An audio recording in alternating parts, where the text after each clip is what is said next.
Hi guys, welcome to Relentless. Hope you're all doing okay. Yeah, very strange times, we know, but we're getting there. Just wanted to chat a little bit, I think, this week about staying strong and about our faith and about who we are and what makes us who we are. It is hard to keep going at the moment sometimes, you know, there's a lot going on.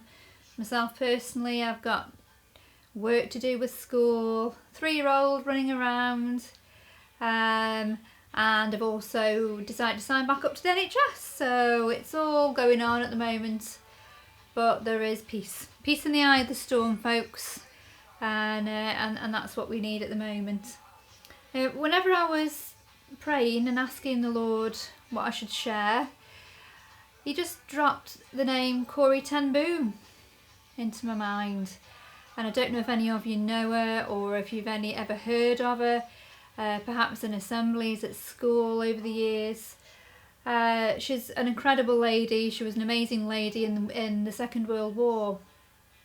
And I mean, what we're going through now is hard, but actually in comparison really to World War II, I don't think we're having it that bad. But Corrie Ten Boom was a lady who lived, as I say, in World War II, through World War II.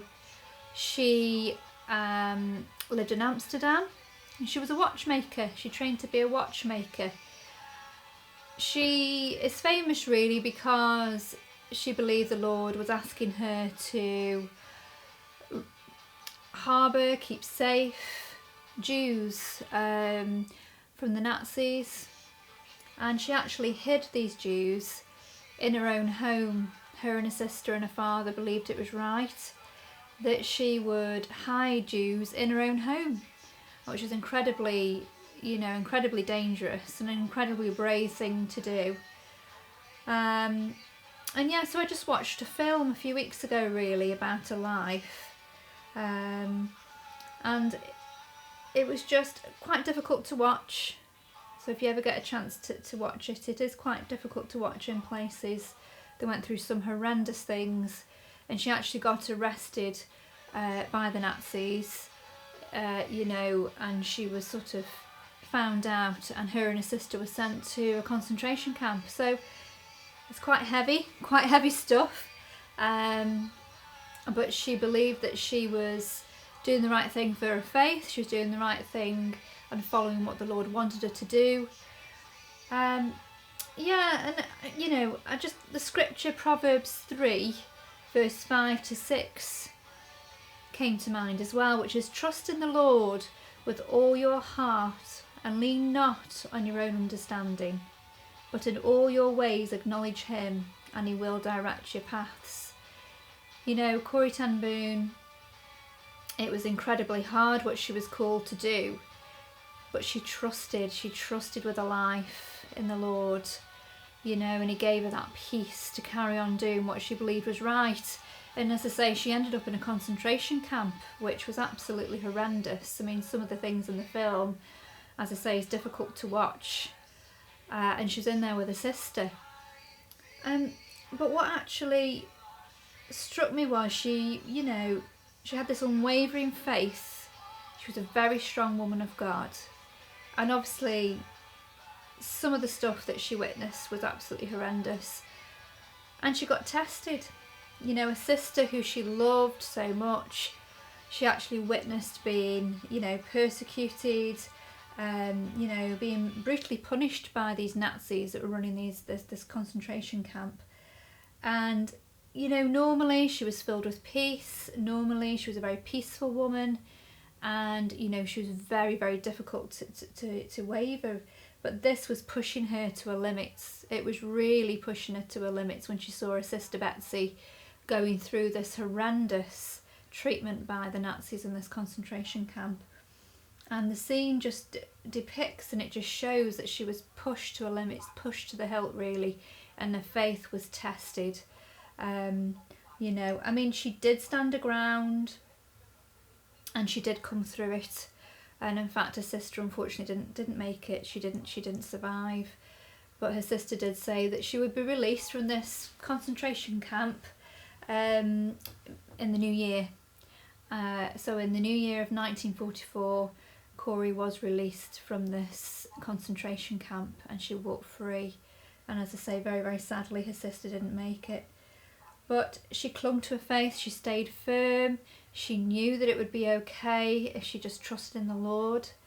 And, you know, yeah, just that chapter, you know, trust in the Lord with all your heart and lean not on your own understanding. And in all your ways acknowledge him and he will direct your paths. So as I say, we can't really compare our situations to World War II and, you know, the Nazi concentration camps, although it is tricky at the moment, very tricky for people at the moment. But I guess I just want to encourage us just to stay strong, you know, to keep your eyes on the Lord, and he will direct our paths and he will bring us through this, you know. It is a very testing time. And really as well, I'm reminded of Corinthians, you know, 2 Corinthians chapter 4, verse 7 to 10. And it says, cast down but not unconquered. So, but we have this treasure in earthen vessels, that the excellence of the power may be of God and not of us. We are hard pressed on every side, yet not crushed. We are perplexed, but not in despair. Persecuted, but not forsaken. Struck down, but not destroyed. So we're finding ourselves in challenging times, you know, uncertain times, where we're finding that we're distanced from our families, you know, we can't do the things we used to do for now, for a time, you know, exams have been cancelled, careers are put on hold. It's challenging. There's a lot that we're going through that nobody expected we'd have to face. But, you know, we can still have joy, we can still have peace, we can still have all this, you know, it says in the Bible about the joy and the peace that the world can't give and the world can't take away.